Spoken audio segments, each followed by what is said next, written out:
I'm Beth Weinstein. Thank you so much for joining me, and welcome to the Psychedelic Entrepreneur Medicine for These Times. I am so excited to bring this podcast to you. This has been in the making for a few years, and I'm finally getting around to it. And just so you know, the original title for this podcast was actually just called Medicine for These Times. I was downloaded this during an ayahuasca ceremony many months ago, and I was told that this is why this is so important, is that everybody has their unique medicine to share in these interesting times that we're in. So just to let you know a little bit about the show, so I believe being on the psychedelic and sacred plant medicine path is a journey of waking up to your higher self. And in this, there's something inside of your soul that really craves fulfillment and freedom and wakes up and realizes that you want a lifestyle that aligns with your deeper purpose and who you truly are inside of your heart. And so if you've ever wondered how to make this possible and how to do work with more meaning and how to bring psychedelics into your business or start a psychedelic business or a spiritual business around transformation, coaching, healing, spiritual work, while being in service to humanity and the earth and in alignment with your inner truth, then this podcast is for you. So I'm a spiritual business coach. I help people start and grow transformational businesses. For example, coaches, healers, psychedelic leaders, space holders, and I teach you how to make money doing what you love. And in this, you also learn how to share your unique medicine that attracts in the kind of clients that you want to work with, so you can have a business with more abundance while being in service and living the life that you want to live on your own terms. I also help you integrate your own visionary experiences into your purpose, because if you are on the psychedelic and sacred medicine path, it is important to bring this into your work. As you can probably tell, work and business is a huge part of our lives. What we do for our living is really key, especially here in the Western world. It really makes up takes up a lot of your time. It's who you are. It has to do with your identity. So I do believe it's also important to bring your psychedelic work into your life's work. What I found in my own, experience working with psychedelics for over 30 years is that there's something that wakes up through working with psychedelics and sacred plant medicines. And I do believe that this is the higher self, the deeper purpose that lives inside of your heart. If you here are listening to this and have worked with psychedelics, I'm sure you've seen glimpses of this where it shows you the possibility for your life. And this is what I want for you. So my story, long story short, I first started working with psychedelics when I was about 14 years old. I'm now in my 40s, so it's been over 30 years. And of course, like many of us, it started recreationally, but it really woke up something inside of me. And I, from the time when I was even younger than that, about 8, I always knew I was here to be an entrepreneur. It was just inside of me. I could feel it.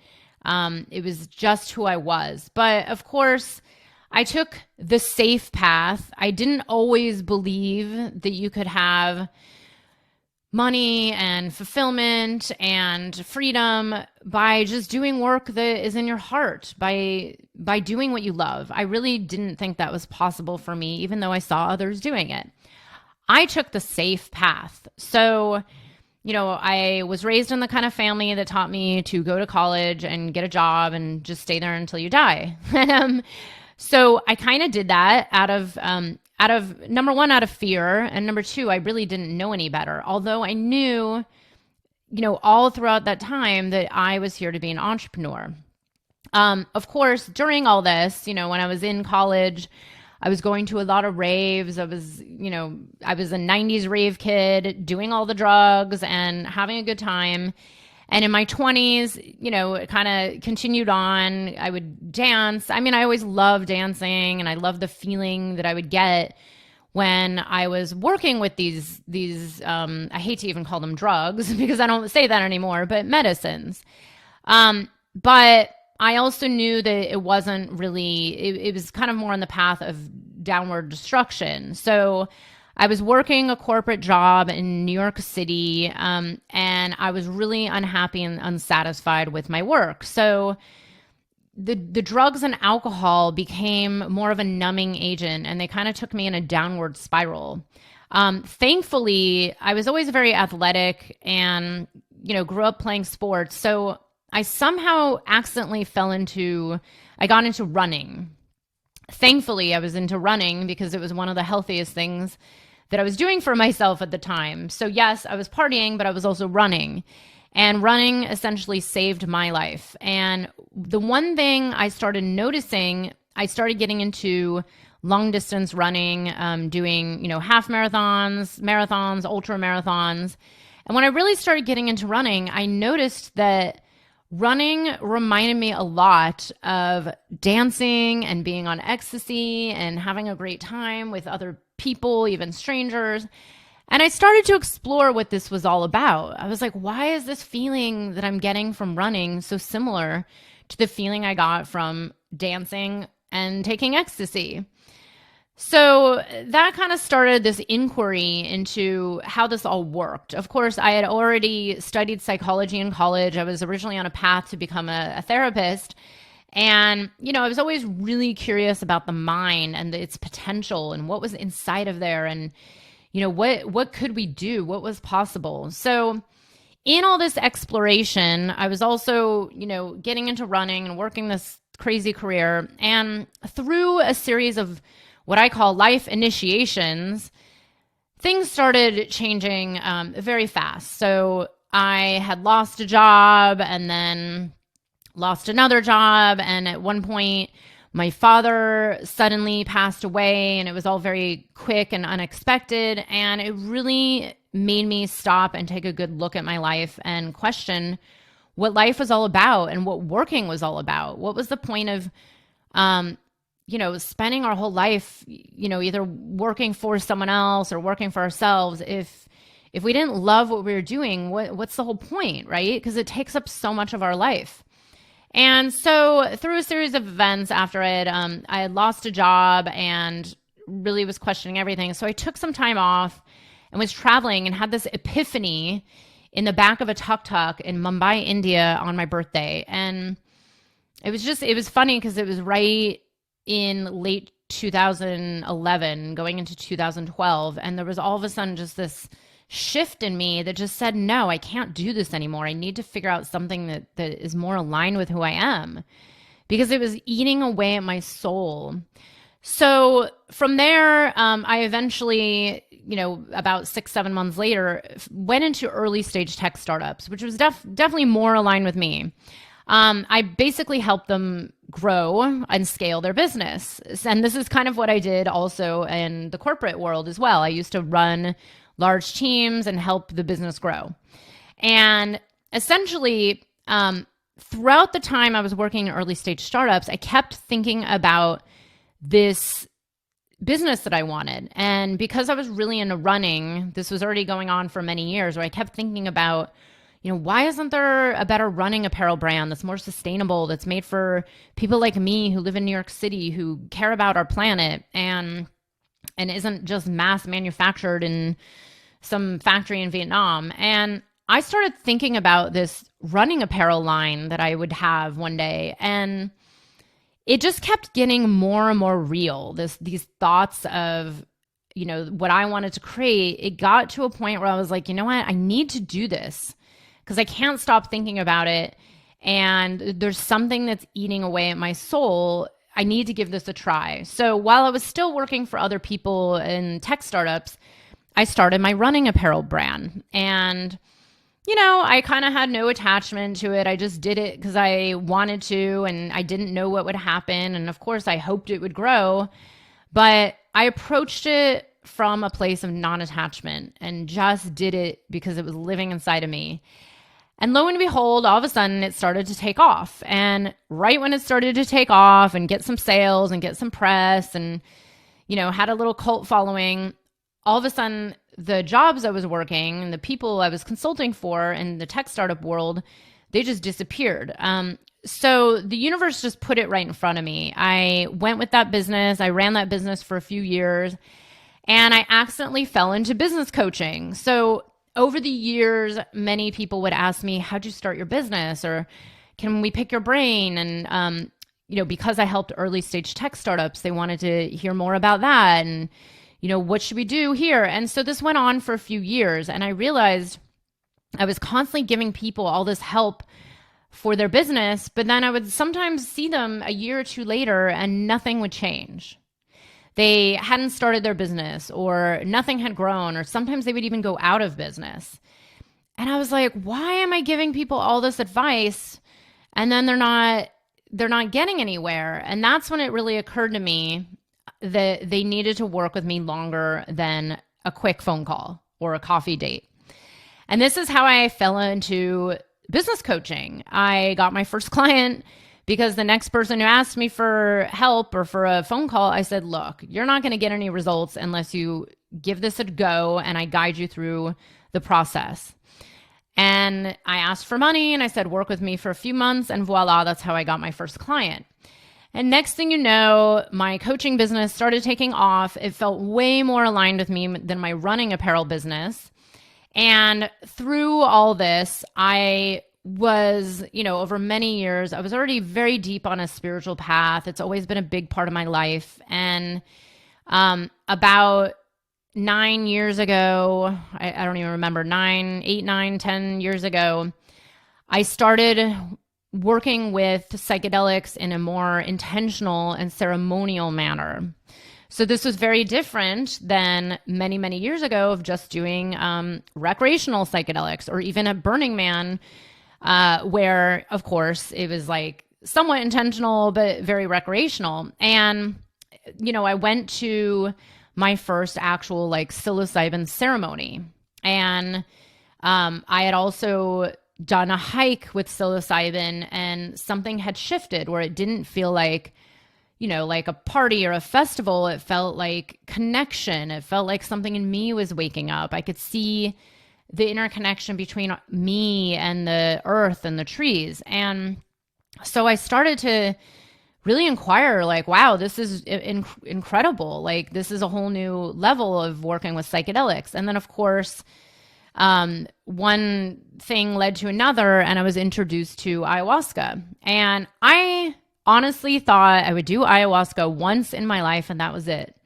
I really had no intention of doing it ever again. Honestly, by then, I was actually very rarely working with psychedelics. It was, maybe once a year, and it was tended to be a little more recreational, but I wasn't, I didn't think of this as something that would be part of my path. I was already very deep into meditation on a Buddhist path and other spiritual practices, but the ayahuasca really woke something up inside of me. And that's where my whole life turned around. And I've become, I've gone very deep onto this path, done dietas down in Peru 4 times, supposed to go again this year. We'll see. But this took me down this path. And in that, it really woke me up to what I was doing with my work.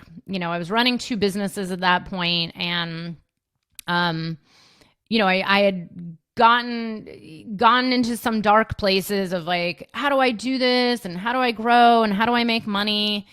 And even at one point before I started coaching, with my running apparel business, I remember there was just this point where I was completely lost. I didn't know what to do next. I felt really alone, and I got stuck. And the one thing that got me out of it was getting support. I finally hired some help. I got a coach. I, learned things that I didn't know. I felt so much better being part of a community of people. And all of a sudden, things started to take off. My coaching business blew up like crazy. My running apparel business, I had to make a decision to either keep it going or shut it down. And I eventually shut it down. But, as this started taking off, something kept coming through about discussing the interconnection between psychedelics and sacred plant medicines and our life's work. And of course, the medicine kept telling me, start talking about this. It actually told me, make a summit about this. You should be speaking about this publicly.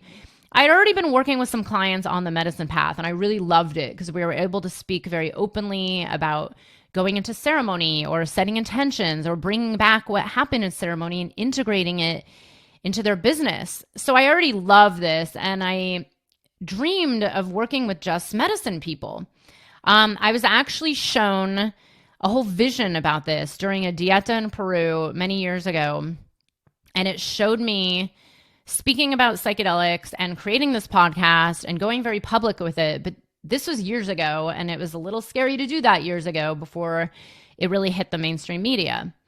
But through all the support I was getting and through my coach and some communities I was a part of, I finally got the courage a few years ago to create the Psychedelic Sacred Medicines Purpose and Business series. And then I did another one, Psychedelic Sacred Medicines Purpose. I did two. And through this, I realized that there were other people that wanted to talk about this as well. When I first did it, I thought, oh, maybe I'm the only one that sees this. I have no idea. I have no idea what other people are getting out of their medicine experiences. So I was really called to discuss this interconnection between what it means to be on the medicine path and doing work that aligns with who you are, this conscious entrepreneurship. And a lot of people who are spiritually awake, who have been really transformed by their spiritual practices or sacred plant medicines or psychedelics, they tend to want to go into a place of service, giving back to the world. I do believe when you've done a lot of the work on yourself, eventually the deeper level work comes back to service to others and the planet. And this is what I wanted to talk about, and here I am with this podcast. So as soon as I got the support and I came out and found the courage to share my own voice and my unique medicine and speak very publicly about something that felt very scary, all of a sudden everything really started taking off. And not just my business, it was life. It's all interconnected. Lots of alignment and certain doors open and moving and manifesting all my dreams. It's not to say it's always easy. Of course, it was definitely rough at times, but there is a true path of your success that comes from tapping into your heart and getting the guidance to bring it to reality so that you can have freedom and success. And honestly, the one thing that I got the most out of this that I want for you as well is to feel that sense of liberation that comes from being your truest self.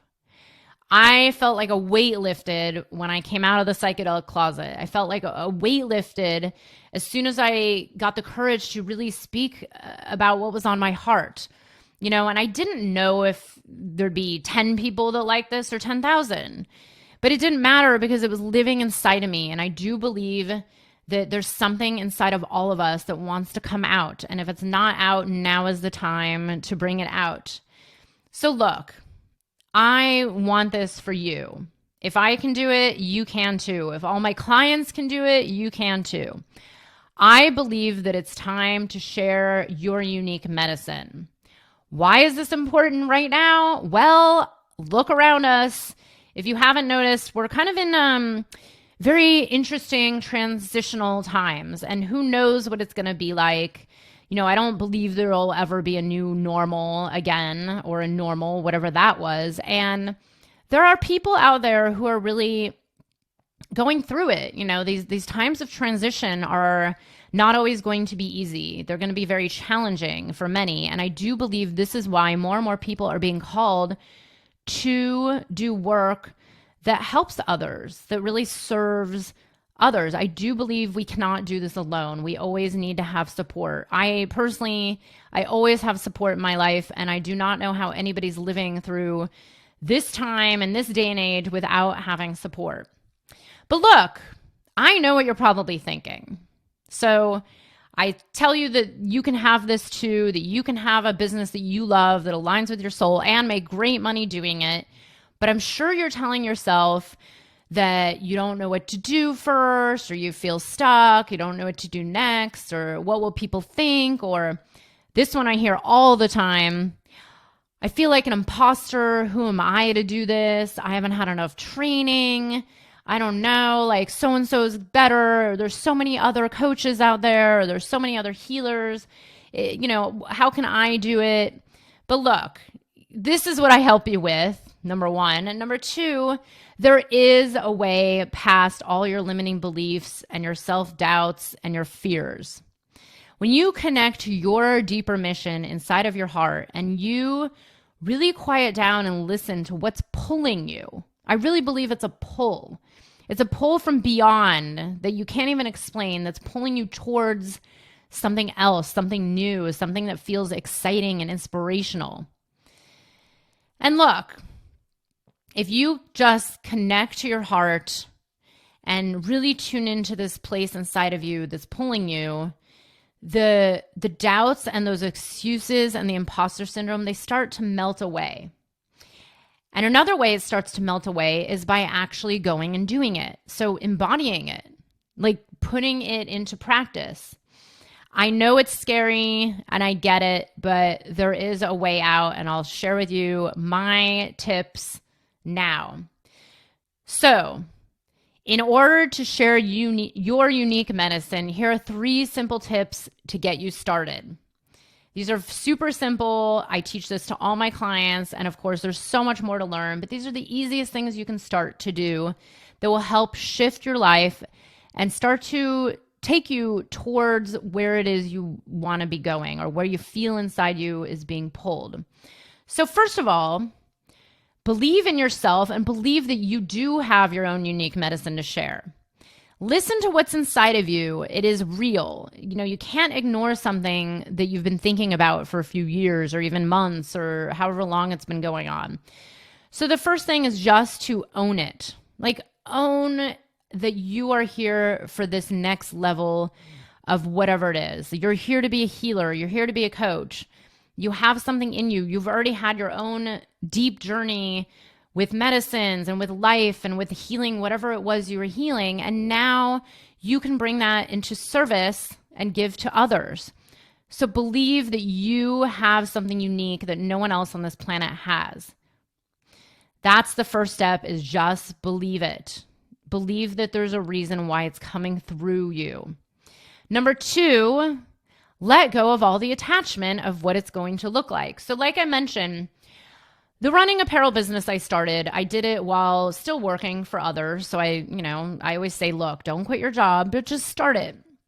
And when you just start it with this air of curiosity and fun and letting go of the attachment to, is it going to make money? And what if it fails? What if it succeeds? Like, how's this going to look?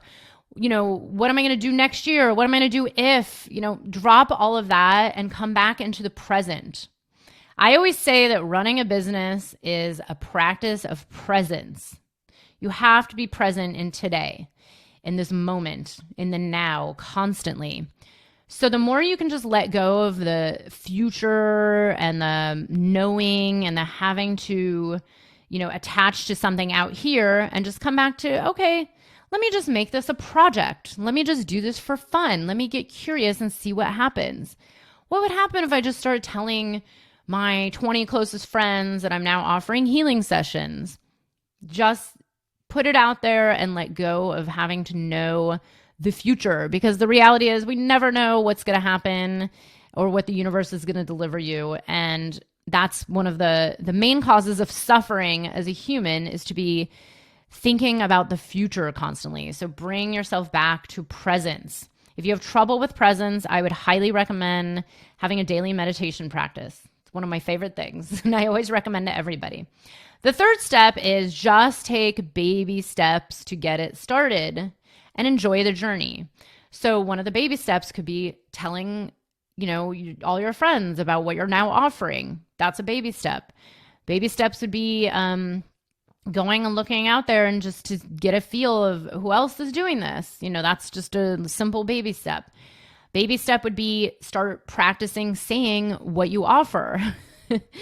So these are very simple, and really it's just about enjoying the journey, because if you're not enjoying it and you're not feeling inspired and you're not excited to get out of bed and get to work on your new business, then what's the point? Then I always say, look, if your business isn't inspiring you, go get a job. Of course, there's little parts of business that no one loves, like paying taxes, but it's really, it should feel, and it will feel like you're not even working. So just to recap, you have medicine to share. Let go of your attachments and stay present, and start with baby steps and just enjoy the journey. So remember, this is just the beginning of the Psychedelic Entrepreneur. We're going to cover so much more. In the past, I have interviewed such amazing leaders like Paul Stamets and Rick Doblin and Allison Gray and David Bronner and so many more people on my summit. So you're going to hear from some experts that you might know, and then maybe some people you've never heard of. And essentially, it's going to be about this. What does it mean to bring your medicine to the world during these times?